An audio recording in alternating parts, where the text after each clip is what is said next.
ये ब्राउन वाली जैकेट पहनूं या ब्लैक वाली? ये ब्लैक वाली ज्यादा अच्छी लग रही है, ये पहन लेती हूँ। और फिर इस पर ये गोल्डन इयररिंग्स भी अच्छे लगेंगे और साथ में ये व्हाइट कलर का मफलर भी। अब जल्दी से रेडी हो जाती हूँ। बेड पर ढेर सारे तरह तरह के फैशनेबल कपड़े पड़े होते हैं, जिसमें से माया कुछ कपड़े चुनकर ड्रेसिंग टेबल के सामने खड़े होकर बार बार अपने ऊपर लगा रही होती है। और आखिर में कुछ को सिलेक्ट करके माया अब जल्दी से रेडी होती है और ड्रेसिंग टेबल पर रखे मेकअप प्रोडक्ट से अपना काफी लाइट और सटल मेकअप करती है। और आखिर में परफ्यूम लगाकर अपना ऑफिस और लैपटॉप बैग लिए अब माया बाहर डाइनिंग टेबल पर आ जाती है। वैसे बहू, तुमने ये कौन सा परफ्यूम लगाया है? काफी अच्छी खुशबू है इसकी। माँ जी, मैं कल ही लेकर आई थी, न्यू ब्रांड निकला है, लाइट फ्रेग्रेंस पर लॉन्ग लास्टिंग है। भाभी, आप गलत ही कॉर्पोरेट की लाइन में चली गई। मेरे ख्याल से तो आपको किसी बड़े से ब्रांड के साथ मॉडलिंग करनी चाहिए थी। आपका ड्रेसिंग सेंस काफी अच्छा है। मेरी गर्लफ्रेंड है ना नताशा, उसे भी आपकी ड्रेसिंग सेंस की काफी तारीफ वो करती है। अरे होगा भी क्यों नहीं, वाइफ किसकी है? क्यों, सही कहा ना मैंने माया? अच्छा जी, सारी मेहनत मेरी बहू करे और तारीफ तेरी। पूरे मोहल्ले में कोई मेरी बहू से सुंदर है भला? पहनावे से लेकर हर एक चीज में मेरी बहू सब में बेस्ट है। सुबह सुबह अपने घर वालों से इतने अच्छे अच्छे कॉम्प्लीमेंट सुनकर माया काफी खुश होती है। और नाश्ता करके जैसे ही माया घर से बाहर मोहल्ले से गुजरते हुए जा रही होती है कि तभी मोहल्ले की कुछ औरतें, मुझे तो माया का ड्रेसिंग सेंस काफी अच्छा लगता है, हर दिन इसका एक नया लुक देखने को मिलता है। पिछले हफ्ते माया ने जो ड्रेस पहनी थी, मैं तो बिल्कुल वैसी ड्रेस लेकर आई हूँ। अगले हफ्ते हमारी एनिवर्सरी है ना, उस दिन मैं वही पहनूंगी। मोहल्ले की कुछ औरतें भी माया के पहनावे को लेकर काफी तारीफ करती हैं। जिसके बाद अब माया अपने ऑफिस पहुंचती है और ऑफिस में भी उसे काफी अच्छे कॉम्प्लीमेंट सुनने को मिलते हैं। माया, तुझे देखकर तो लगता ही नहीं है कि तेरी शादी को 6 महीने हुए। बिल्कुल अनमैरिड लगती है तू। मुझे लगा था शादी के बाद तू बाकी औरतों की तरह साड़ी सूट में आएगी, लेकिन तेरा ड्रेसिंग स्टाइल तो बिल्कुल नहीं बदला। मुझे भी पहले ऐसे ही लगता था, लेकिन मेरे ससुराल वाले ओपन माइंडेड हैं। उन्हें मेरे इस तरह के कपड़े पहनने से कोई दिक्कत नहीं है, बल्कि वो तो उल्टा मेरी तारीफ ही करते हैं। ऑफिस का सारा काम खत्म करके माया जब शाम को मोहल्ले से गुजरते हुए घर आ रही होती है, तभी मोहल्ले की कुछ औरतें माया को इस तरह के पहनावे में देखकर, आजकल की बहुओं को तो पहनावे का तरीका ही नहीं पता। देखो कैसे कैसे कपड़े पहनकर निकलती हैं ये। अरे मोहल्ले में हम सबकी बहुएं बेटी हैं, लेकिन मजाल है कि वो इस तरह के कपड़े पहने। वही तो। अरे जब इसे इसके ससुराल वाले कुछ नहीं कहते हैं तो हमारे बोलने का क्या मतलब बनता है? छोड़ो। जहां मोहल्ले में कुछ लोग माया के पहनावे को लेकर उसकी तारीफ करते हैं, तो वहीं कुछ लोग अपनी पुरानी सोच के चलते माया को ताने मारने से बाज नहीं आते। उन दोनों औरतों की बातें सुनकर माया उन्हें बिना कुछ जवाब दिए आगे जाने लगती है और मन ही मन, इन लोगों को जवाब देना बेवकूफी से कम नहीं। कुछ बोलूंगी तो बात बढ़ेगी, और जब मुझे कोई प्रॉब्लम नहीं है अपने कपड़ों से, तो इनकी बातों को सुनकर क्यों मैं इन्हें जवाब देने में अपना टाइम वेस्ट करूं। इतना कहकर माया अब सीधा अपने घर में आ जाती है। और ऐसे ही कुछ दिन गुजर जाते हैं। माया के पड़ोस में ही सरिता देवी का परिवार रहता था, जो सोच से मॉडर्न तो थे, लेकिन बहू बेटियों के पहनावे में अंतर भी करना जानते थे। आज सरिता के बेटे उमंग की शादी होती है। इतने सालों से शहर में रहने के बावजूद भी सरिता अपने बेटे के लिए गांव से काजल नाम की लड़की पसंद करके लाती हैं। और गृह प्रवेश के दौरान, भाभी, पूरे रास्ते आपने गाड़ी में एक बार भी घूंघट ऊपर नहीं किया। अब तो आप घर आ गई हैं, अब तो घूंघट ऊपर कर लीजिए। ये शहर है, गांव नहीं। यहाँ पर घूंघट करना कंपलसरी नहीं है। अरे जब बहू को घूंघट करने में कोई दिक्कत नहीं हो रही है तो तू उसे क्यों बोल रही है?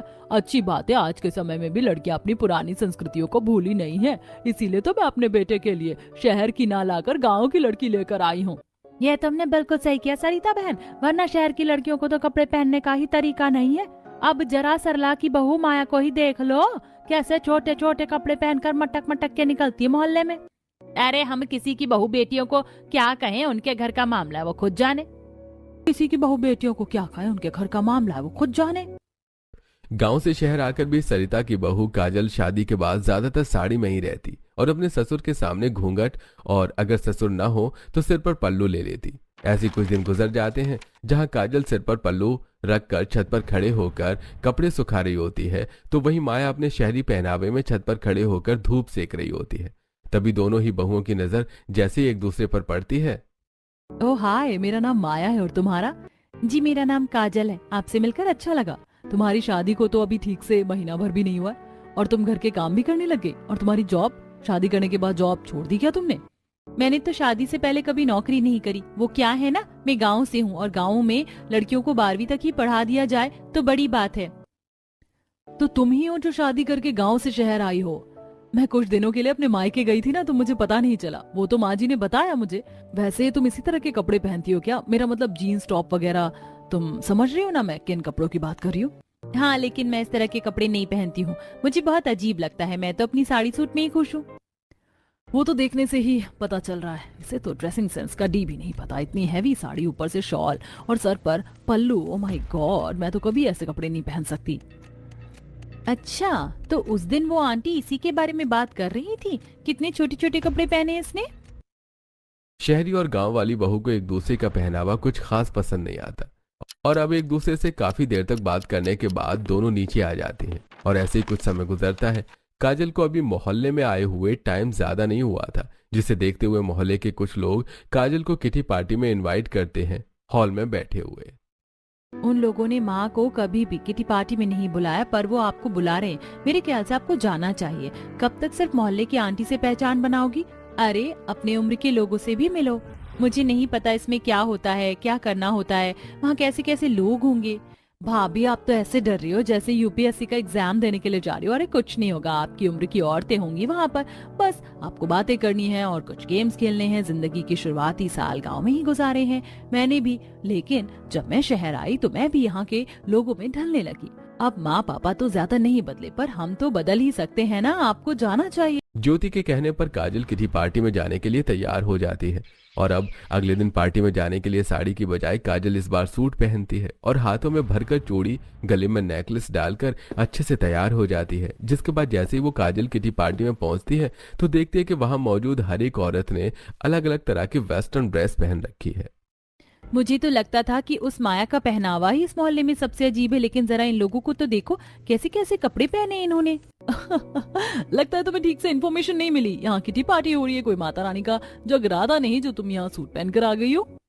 आंचल की बात सुनकर पार्टी में मौजूद सभी औरतें काजल पर हंसने लगती हैं कि तभी वहां माया आती है जिसने एक सुंदर सा वन पीस पहना होता है। माया का ये लुक सभी को काफी पसंद आता है। तुमने तो आते ही किटी पार्टी में जान डाल दी। तुम्हें अच्छे से पता है कि कहाँ कौन से कपड़े पहनने चाहिए। तुम्हारा पहनावा तो हमेशा से ही बेस्ट होता है, और नहीं तो क्या, वरना कुछ लोगों को तो कपड़े पहनने का सेंस ही नहीं है। माया ने इनडायरेक्ट काजल को ताना दिया होता है, जिसे काजल समझ तो जाती है लेकिन वो कुछ नहीं कहती। ऐसे समय गुजरता रहता है और आज मोहल्ले में काफी बड़ा जागरण होने वाला होता है, जिसके चलते मोहल्ले के सभी परिवार को इसमें बुलाया जाता है। माँ जी ने भी एकदम से बताया कि जागरण में जाना है, और मेरे पास तो कोई सूट भी नहीं है और एक ही साड़ी रखी है, वो भी कितनी हैवी है। वो तो मैं पहन नहीं सकती। अब मैं क्या करूं? अरे हाँ, याद आया, मेरे पास वो टॉप है ना, उसे पहन लेती हूँ।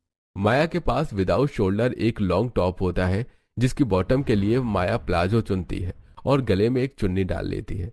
तो वहीं दूसरी तरफ काजल जागरण के लिए एक सुंदर सी लाल कलर की साड़ी पहनती है और अच्छे से तैयार होती है, जिसे देखकर सरिता, बोलो भला कोई सुंदर है मेरी बहू जितना पूरे मोहल्ले में? चलो बहू, जल्दी से सर पर पल्लू ले लो, पल्लू के बिना तो तू अधूरी सी लगती है। जी माँ जी, बस वही ले रही थी।